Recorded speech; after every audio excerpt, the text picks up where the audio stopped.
네, 안녕하세요. 태양광입니다. 오늘은 2021년 3월 19일입니다. 금요일인데 아직도 에너지관리공단에 올해 FIT 사업안이 나오지 않았습니다. 본 주제에 들어가기에 앞서 어, 태양광을 태양광 산업의 수익은 얼마고 매출은 얼마고 어떤 것들을 봤더니 월 뭐 얼마가 나오면 이익이 괜찮으시죠? 뭐 노후 걱정은 없으시죠? 라고 홍보를 많이 하던데 음, 제가 이야기 드리는 태양광 사업의 목적은 명확합니다. 여러 가지 포트폴리오 중에 여유가 되시고 기회가 된다면 태양광 사업에도 하나쯤 투자를 해 놓으시는 게 좋지 않겠습니까? 라고 얘기를 드리는 거지, 태양광만 무조건 사업 목적이 좋다, 아니면 태양광을 꼭 해야 된다, 반드시 해야 된다라고 얘기하고 싶지는 않은 게 현실입니다. 그럼에도 불구하고 산업은 계속 성장하고 있다 보니 준비를 하시는 분들, 내가 태양광의 여건에 맞고 태양광을 할 수 있는 기회가 된다면 언제든지 들어오실 수 있는 거죠. 그런데 태양광이 아니면 안 된다가 아니라 여러 가지 사업에 내가 수익성을 가져갈 수 있는 포트폴리오 중에 태양광을 하나를 넣어놓고 버리지 말고 시장을 계속 관찰하고 참여할 수 있는 기회가 있는지를 엿보라는 말씀을 되게 많이 드립니다. 쉽게 말씀드려서 100kW 발전소를 설비를 하는데 뭐 2억 2천, 2억 3천, 2억에도 분양을 받으시고 매매를 하셔도 2억 미만에도 매매가 나오는 건들이 있으니까요. 5천만 원의 자기 자본을 드린다. 5천만 원의 자기 자본을 드리면 100kW의 발전소에서 200만 원씩 20년이 꾸준히 나오는 게 아니죠. 원금이자 상환을 해야 되니까. 그럼에도 불구하고 태양광이 수익성이 좋은 건 장기적으로 안정적인 매출이 나오고 굳이 내가 크게 손을 댈 게 없다라는 장점이 있는 겁니다, 사실.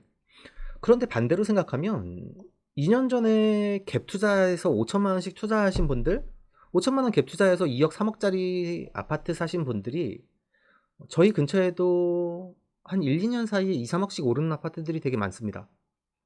음, 무리하게 농업인 등록을 하셔서 반드시 태양광을 해야 되고 반드시 FIT를 해야 되고 어, 성사를 하신 분들이 나쁘다 좋다의 얘기가 아닙니다. 무리해서 태양광을 해놨는데 FIT를 들어왔는데 내 자본금이 5억이 들었고 5천만 원이 들었고 발전소를 분양하는데 2억 3천이 들었다. 총 1억 8천의 대출을 받았다. 20년 동안 200만 원의 안정적인 매출이 수익이 나오는 건 아니지 않습니까? 원금 이자를 갚아야 되니까. 그런데 2년 전에 아파트를 투자하신 분들은 몇 억의 이익이 났을 수도 있는 거죠. 단적으로 아파트를 얘기를 했지만 사실 투자를 할 수 있는 여지가 있는 것들은 너무나 많죠. 주식도 있고 아파트도 있고 태양광도 있고 그런 여러 가지 중에 태양광 산업도 하나로 끼워 놓으시고 관심을 놓치지는 말아야 한다. 언제나 기회가 올 수도 있다 보니까. 그러나 태양광은 장기적으로 안정적인 매출이 나오는 것에 하나는 거지 엄청난 고수익을 갖다 주는 사업은 아닙니다. 라고 맨날 말씀을 드리고 있습니다. 그렇기 때문에 FIT 사업도 한국형 FIT 사업이 됐건 FIT 소규모 FIT가 됐건 FIT 사업을 하시는 것들도 그 많은 투자처 중에 내가 이 정도 태양광에 신재생에도 관심이 있고 하나를 투자해 놓고 싶어, 아니면 내가 그만한 조건이 되니까 한번 해보면 괜찮을 것 같아 라는 생각으로 접근을 하셔야지, 지금 당장 FIT가 아니면 안 될 것 같아요, 올해는 꼭 들어가야 되는데 작년에 준비했는데 올해 안 될지도 모른다면서요 라고 얘기를 하시거나, 지금 FIT가 나와서 내가 빨리 명예이전을 해야 된대요 얘기를 하다 보니 조건이 안 되는 분들도 많습니다.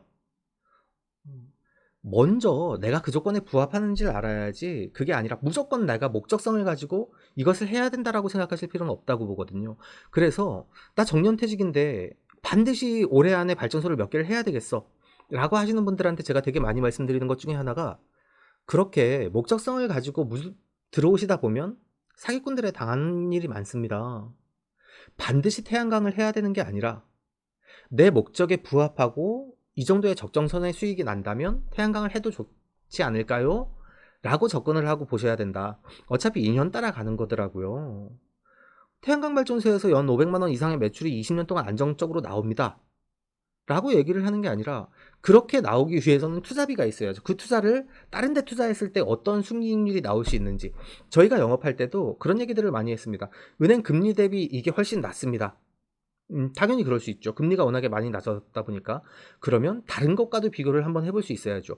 우리는 영업사원이고 태양광에 대해서 의지를 가지고 태양광을 홍보해야 되는 사람들이다 보니까 이거에 대해서 좋은 얘기들을 많이 드린다면, 사업을 분석하시는 분은 안 좋은 점은 뭔지, 이거에 대한 나쁜 점은 없는지를 반드시 보시는 게 맞을 것 같습니다. 며칠 전에도 제가 만났던 분께서 최악의 경우에 이러면 어떻게 해요? 라고 얘기를 하시길래 아주 좋은 접근인 것 같아요. 최악의 경우도 어떻게 헤쳐나갈 수 있는지를 준비를 하고 대응을 하셔야지, 그게 안 되면 되게 어렵다라고 생각을 하거든요.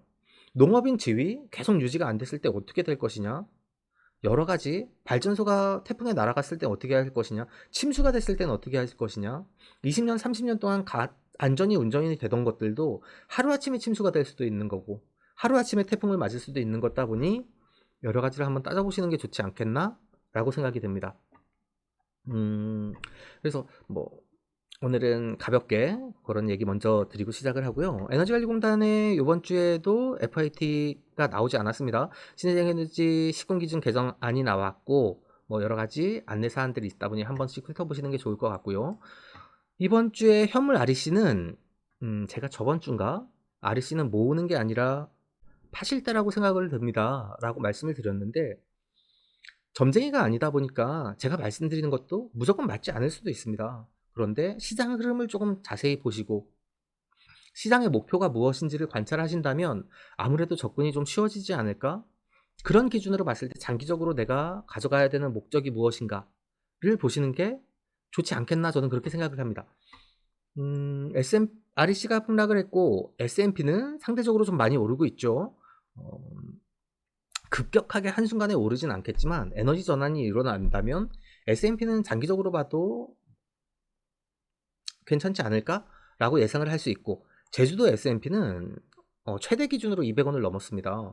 물론 평균가를 봐야 되겠지만, 평균가가 이렇게 S&P가 상승을 하면 지금 REC랑 S&P를 합한 가격이 입찰 금액이 13만원 밖에 안 되지 않습니까? 저학 같은 경우는 15만원대, 입찰 제도의 변화가 있을 수밖에 없을 겁니다. 당장은 아니더라도 점차적인 변화가 있을 테고, 정책의 목적을 제가 말씀드리는 것처럼, 언제나 말씀드렸던 것처럼 정책의 목적에 부합되는 산업과 부합되는 경제성을 가진 그런 조율안이 언제든 나올 수 있는 거겠죠. 그럼에도 불구하고 사업에 대해서 관심을 갖고 투자에 대해서 기회를 엿보시는 것들은 저는 되게 좋은 안이라고 생각을 합니다.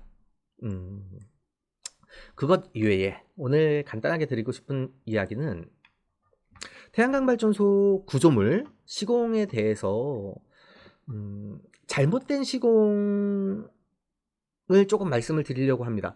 이렇게 시공이 되면 안 돼요 라는 것들, 아니면 이건 좀 잘못된 시공이에요 라고 말씀을 드리려고 하는데, 말씀을 드리기 이전에 100% 잘됐다 잘못됐다 라는 기준을 제가 잡는 건 아니죠. 예를 들어서 얼기설기 비용을 낮추기 위해서 설비를 했다라고 하더라도 내가 그 설비를 잘 알고 내가 유지관리를 할 수 있고 내가 비용을 낮췄다면 저는 괜찮은 설비라고 생각을 합니다. 제가 집을 져봤습니다. 차후에 집을 한번 소개를 시켜드리려고 하는데 제가 집을 질 때 가장 크게 느꼈던 게 그거였습니다. 집이라는 건, 주택이라는 건 내가 가진 예산에 맞는 집이 지어지는 거구나. 돈이 많으면 창호를 400만원, 500만원짜리 하나에 갖다 쓸 수 있는 시스템 창호를 갖다 쓸 수 있는데, 돈이 없으면 똑같은 창호를 40만원, 50만원짜리 써야 되는 경우들도 있고요. 그거보다 못한 거를 써야 되는 경우들도 있지 않습니까? 예산에 맞게 설비가 완료되는 건 맞습니다. 다만 남들과 같은 예산을 줬다면 거기에 맞는 퀄리티의 제품이 나와야 되는 거겠죠. 분양을 받아도 마찬가지고, 그렇다면 비용을 똑같이 투자하셨는데 시설이 제대로 안 되어 있다면 당연히 보수를 요청을 하셔야 되겠죠. 다만 내가 내 설비를 하는데 비용을 최저로 낮추기 위해서 어쩔 수 없이 남는 자재들을 이어 맞추기 위해서 썼다. 저는 그건 나쁘지 않다고 생각합니다. 충분히 그럴 수 있죠. 다만 매매를 하거나 차후에 발전소의 소유권 변경이 이루어진다면 잘못된 시공에 대해서, 그리고 보안 내역에 대해서도 안내가 돼야 되겠죠. 저희가 매매를 하다 보니까 현장을 가서 그런 얘기들을 되게 많이 합니다. 이런 문제가 있습니다. 그리고 저희는 그거를 고지를 할 겁니다. 그런 문제가 있으면 그만큼 리스크를 안기 때문에 비용이 낮아지면 됩니다. 누군가 수리를 할 수 있는 사람들이 그걸 알고 리스크를 알고 매매를 하면 되니까요. 그래서 무조건 시공이 잘못됐다라는 게 아니라 똑같은 비용을 투자를 한다면 이렇게 시공이 되는 건 잘못되지 않았습니까? 라는 얘기들을 좀 드리고 싶은 건데요. 이건 구조물이 밖으로 모듈이 지금 2장이 나갔지 않습니까? 2m 이상 뽑아낸 겁니다. 그러다 보니 강성이 나오지 않아서 보강대를 용접을 한 겁니다. 그런데 저희가 현장에서는 사실 요즘에 구조기술서가 다 들어가죠. 구조검토서가 인허가 때 들어가는데 그게 구조검토서만 있다고 100% 문제 없는 게 아닙니다. 사실 구조검토서를 여러 가지로 만드는 경우들도 있다 보니까 구조검토서만 있다라고 해서 내 발전소가 안전하다가 아니라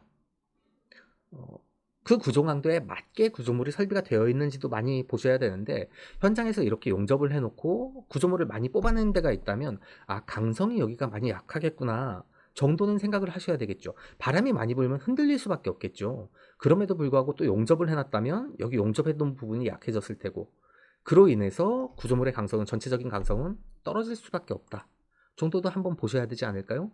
그리고 이건 양쪽에 C형강이 들어온 겁니다. 모듈이 위에 올라가는데 양쪽에 C형강이 들어왔는데 가운데 이렇게 볼팅을 체결해 놓은 건 전혀 힘을 받기가 어렵겠죠? 당연히 강성은 안 나올 테고. 그래서 현장을, 제가 여러분들께도 현장을 되게 많이 둘러보세요 라고 말씀을 드리는데, 한두 군데 현장을 가보고 정말 잘 되어 있어요 라고 얘기를 하시는 분들이 되게 많습니다. 근데 저희 같은 사람들이 가면 지적사항들을 되게 많이 얘기를 하는 경우들이 있거든요.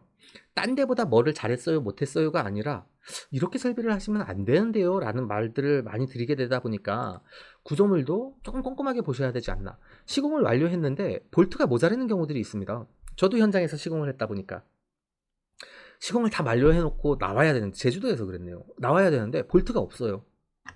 그럼 당장 유형 아이언 도금 되어 있는 볼트를 구하기가 어려운 경우들이 있습니다. 그러면 뭐 철물점에서 서스 볼트를 사서 써야 되는데 서스 볼트가 너무 비싸요.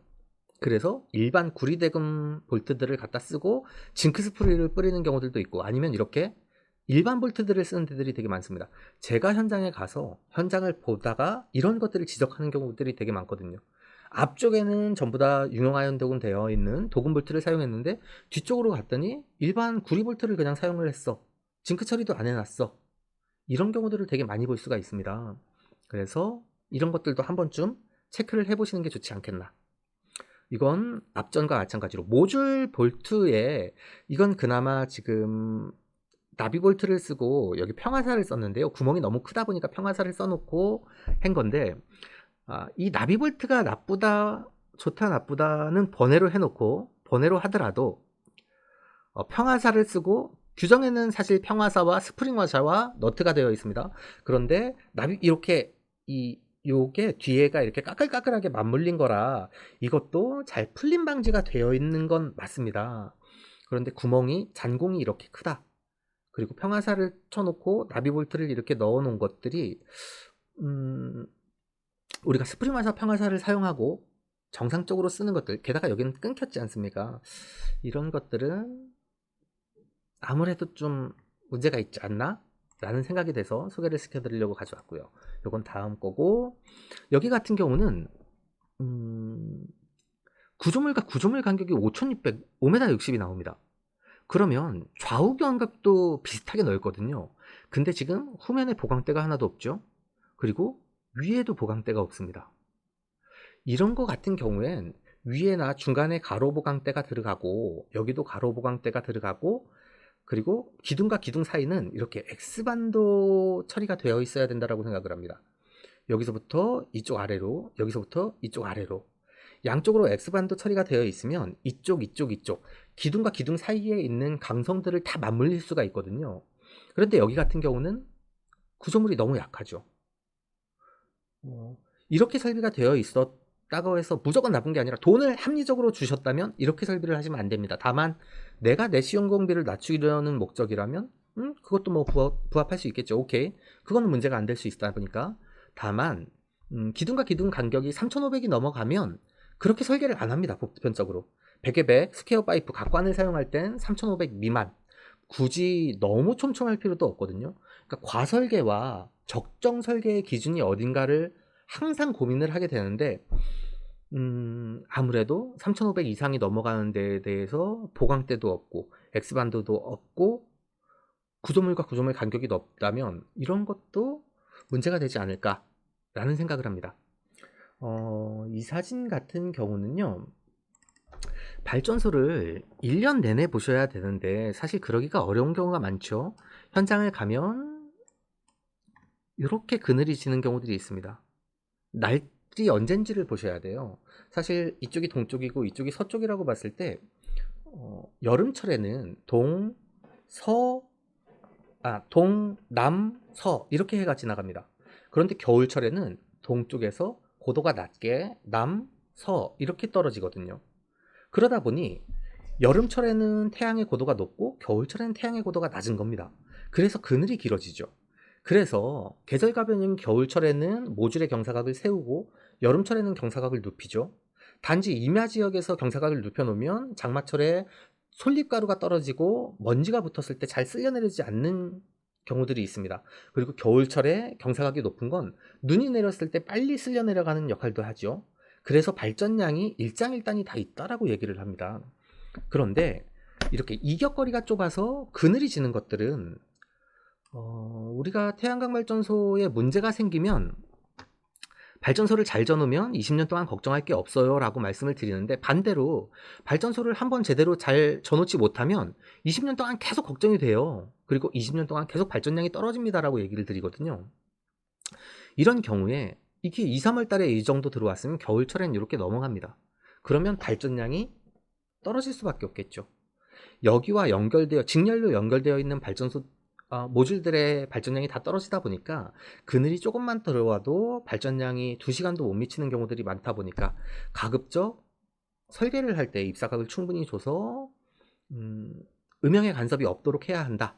그것 때문에 제가 많이 말씀드리는 게 200kW, 100kW의 발전소가 300평 미만이면 자연경사각을 이용해서 앞뒤판이 올라간다면 모를까 이격거리가 있어줘야 되는 발전소에서는 300평 미만이면 겨울철에 그늘이 질 수도 있을 것 같아요 라는 말씀을 조금 많이 드렸었거든요. 발전량이 떨어질 수 있는 부분을 감안을 해야 된다. 그리고 우리는 발전소에 현장에서 용접을 거의 하지 말라고 합니다. 제작을 해서 전부 다 볼팅 처리를 하거나, 왜냐하면 구멍도 현장에서 뚫지 말라고 하거든요. 구멍을 뚫으면 규정에 맞게 징크, 그러니까 그냥 라카 스프레이가 아니라 징크 처리를 할 수 있는 도막 방지 스프레이를 3회 이상 도포를 해라 라고 안내를 하는데, 현장에서 부득이하게 용접을 하면 용접동 처리를 잘하고 징크 처리를 잘 해야 되겠죠. 그 부분이 많이 약해지다 보니까 그 부분을 파고들면서 녹이 먹는 경우가 상당히 많습니다. 그래서 현장에서 용접을 하는 것들은 최소화하는 게 좋지 않을까. 이거는 X반도, 아까 제가 구조물 뒷다리가 너무 길면 X반도를 쳐줘야 된다라고 말씀을 드렸는데, 그게 이 X반도를 말씀을 드린 거고요. 환봉을 쓰는데 환봉이 너무 길어지면 중간에 용접을 하는 경우들이 있습니다. 그건 강성이 떨어집니다. 양쪽에서 잡아당기면 끊어지는 경우들이 되게 많아요. 그래서 보강대를 어떻게 사용하는지도 중요하지만 이렇게 현장에서 남은 자재들로 보강을 해놨다면 이건 그냥 식으로 보여주기 위한 거라고 생각할 수 있겠죠. 내가 내 발전소를 짓는데 강성이 모자랄 것 같아서 내 자재를 가지고 보강을 해놨다면 나는 문제 없다라고 생각을 합니다. 그렇지만 내가 정상적인 돈을 지급을 하고 발전소 설비를 했는데 이렇게 된다면 당연히 문제 제기를 하고 보완 요청을 해야 되겠죠. 바닷가에 가면 녹이 올라오는 경우가 사실 상당히 많습니다. 어떤 전문가께서 예전에 저한테 얘기를 했던 게, 녹이 발생을 했을 때 1년 동안 녹이 침투를 하면서 쇠를 갉아먹는 양은 0.08mm라고 합니다. 그래서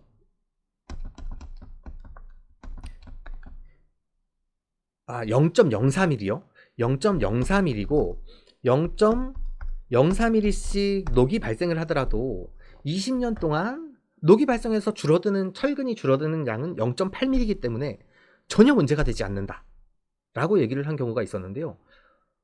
문제가 됩니다. 바닷가 가면 부식에 따라서 강성이 떨어져서 바람이 불고 태풍이 불었을 때 끊어지는 경우들을 되게 상당히 많이 볼 수 있습니다. 이거 같은 경우도 여기서부터 녹이 파고들지 않습니까? 겨울철에 녹이 안으로 파고들다가 바람이 많이 불면 이쪽이 강성이 약해져서 모듈이 떨어질 수 있는 경우들이 많이 있습니다. 그래서 녹이 발생을 하면 긁어내고 징크 처리를 하던가, 아니면 자주 수시로 도막 징크 스프레이 가지고 처리를 해주는 게 좋지 않을까? 저희는 그렇게 생각을 하고요. 잔공이 너무 크면 안 된다라고 아까 말씀을 드렸고, 구조물 바닥 같은 경우는요, 이 베이스 플레이트, 이 구조물과 이렇게 네모나게 베이스 플레이트라고 하는데, 베이스 플레이트에 사용하는 넓이, 길이가 모두 구조물이 견딜 수 있는 강성에 영향을 미칩니다. 당연히 풍하중을 얘기를 할 땐 위에서 적설하중이나 위에서 누르는 하중도 가만히 돼야 되겠지만, 반대로 치는 풍하중도 견딜 수 있어야 되고요. 이거를 따지는데 베이스 플레이트는 상당히 중요한 역할을 합니다. 이 기둥이 내려앉는 사각판을 얘기를 하는 거거든요, 베이스 플레이트는.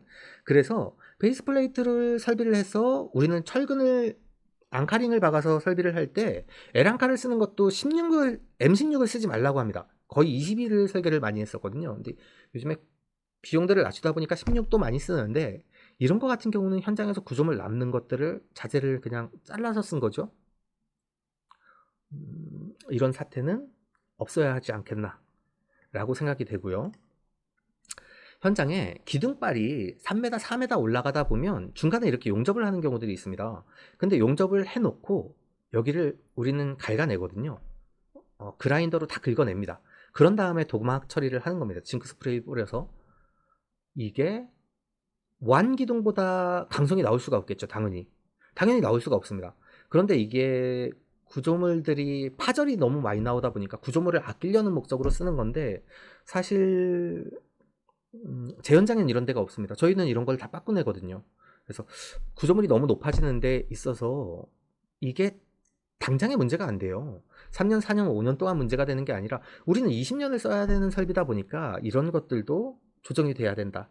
그리고 아까 환봉 말씀드렸는데, 환봉을 이렇게 끼는 게 아니거든요. 여기에 빠찌를 용접을 해서 구조물 제작이 되어 나오면 거기에 설비를 해서 껴야지, 이렇게 남는 구멍에 그냥 갖다가 끼는 게 아니다 보니까 이런 것들도 조심할 필요가 있다. 이것도 아까 말씀드린 것처럼 보강대는 걸어놨지만 볼트를 그냥 일반 볼트를 가서 사다가 철물점에서 임시로 써놓은 거고요.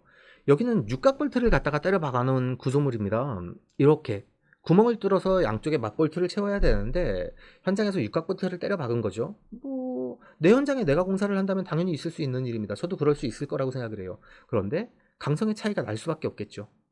강성의 차이 나는 걸 무시하고 육각 볼트를 넣는다면, 제 현장에 제가 남는 자재를 그냥 쓴다면 여기서부터 여기까지 빼곡하게 육각을 때려 박았을 겁니다. 스틸하우스 건축하다 보면 그렇게 빼곡하게 박는 경우들이 있거든요. 그래서 지금 이거는 너무 보여주기 식으로 설비가 완료된 게 아닐까라는 생각을 합니다. 이것도 마찬가지입니다. 자재를 줄이기 위한 목적입니다. 보통 이렇게 기둥 위에 플레이트를 대고 C형강이 위에서 하나 아래서 하나 지나가서 맞볼트를 쳐야 되는 거고, 지금 이거 같은 경우도 기둥이 있으면 양쪽에서 오는 게 기둥 위에서 끝나서 맞볼팅을 이렇게 들어가야 되는 거죠. 그런데 C형강이 남는 게 싫은 거예요. 그러다 보니까 제작을 하려고 하는데 파절이 너무 나와서 남는 게 싫다 보니까 그냥 완판을 쓰는 겁니다. 이렇게 안 해요. 근데 분양하는 데들이 이렇게 많이 하거든요. 이거 줄여봐야 얼마나 된다고 이렇게 합니까? 그런데 이렇게 해놓는다. 부득이 현장에서 중간에 이을 필요가 있다면 강성이 어느 정도 확보되도록 이어줘야 되지 않나? 그런데 이건 너무 보여주기 식으로 그냥 한 거죠. 게다가 직결 피스를 그냥 때려 박아 놓은 겁니다. 이런 것들은 강성 확보의 목적이 아니라 보여주기식이죠. 보여주기식으로 구조물을 너무 이어놓은 게 아닐까라는 생각이 들고요. 모든 구조물은 사실 현장에서 용접을 안 합니다. 용접을 하는 데는 강성이 떨어질 수밖에 없고, 그거에 대해서 방청 처리가 어렵다 보니까, 그래서 용접은 최소화하고 기둥 같은 데는 항상 저 같은 경우는 관찰을 하거든요. 높은 기둥에서 중간에 이어 붙인 데가 없는지, 아니면 하나로 들어왔는지, 현장에서 제작을 하진 않는지, 그런 것들을 조금 꼼꼼하게 따져봐야 되지 않을까 싶습니다. 제가 예전에 토지를 검토하는 법에 대해서 되게 많이 말씀을 드린 적이 있습니다. 태양광 발전소 부지에 대해서 검토해야 될 것들은 너무나 많고, 인허가에 대해서 조심해야 될 것들도 너무나 많습니다. 그것과 마찬가지로 시공은 전기 분야에서 설비를 관찰해야 될 것도 많고 구조물 분야에 대해서 관찰해야 될 것도 많습니다. 제가 오늘은 간단하게 몇 가지를 보여드렸지만 우리가 필요에 맞게 내가 내 발전소를 비용을 낮추기 위해서 설비를 한다라면 문제가 안 되겠지만 남에게 정상적인 비용들을 지불을 하고 발전 설비가 해야 된다면 조금 더 꼼꼼하게 조금 더 완벽하게 보셔서 발전량도 극대화하고 구조물도 안전하게 20년 이상 이어갈 수 있도록 설비를 하시는 게 좋지 않을까 싶습니다. 제가 오늘은 조금 안 좋은 얘기에 대해서 많이 드렸는데 태양광 산업은 언제나 누군가는 계속 성장한다라고 얘기를 하고 수익률이 좋아진다라고 얘기를 하지만 계속 오르락 내리락 하는 그래프를 그리면서 왔습니다. 지금도 마찬가지고 앞으로도 더 많은 기회들이 있을 겁니다. 그러나 그 기회는 엄청난 수익률을 갖다 주는 게 아니라 안정적으로 장기적인 매출을 발생할 수 있는 거지 엄청난 고수익, 투자비를 생각하면 사실 투자를 할 수 있는 데들은 너무나 많아요. 그 중에 하나를 태양광으로 보시는 게 좋지 않겠나. 또한 환경을 생각해서 국가의 미래의 에너지를 생각해서 투자를 해주신다면 더 좋지 않을까. 무조건 수익만을 쫓아가느라 무리한 투자를 하시면 사실은 사고건들이 나오지 않나 이렇게 생각이 됩니다. 오늘도 끝까지 영상 봐주셔서 감사하고요. 다음번에도 유익한 내용으로 영상 만들어 드릴 수 있도록 노력하겠습니다. 고맙습니다. 가짜 뉴스와 잘못된 정보들이 넘쳐나고 있습니다. 스팸과 사기꾼 예방을 위해서 참여가 필요합니다. 첫 번째, 3개의 점을 눌러주세요. 두 번째, 신고를 클릭해주세요. 세 번째, 스팸 또는 오해 소지가 있는 컨텐츠를 선택하세요. 네 번째, 대량 광고 또는 사용자를 현혹하는 컨텐츠를 클릭하세요. 다섯 번째, 싫어요를 눌러주세요.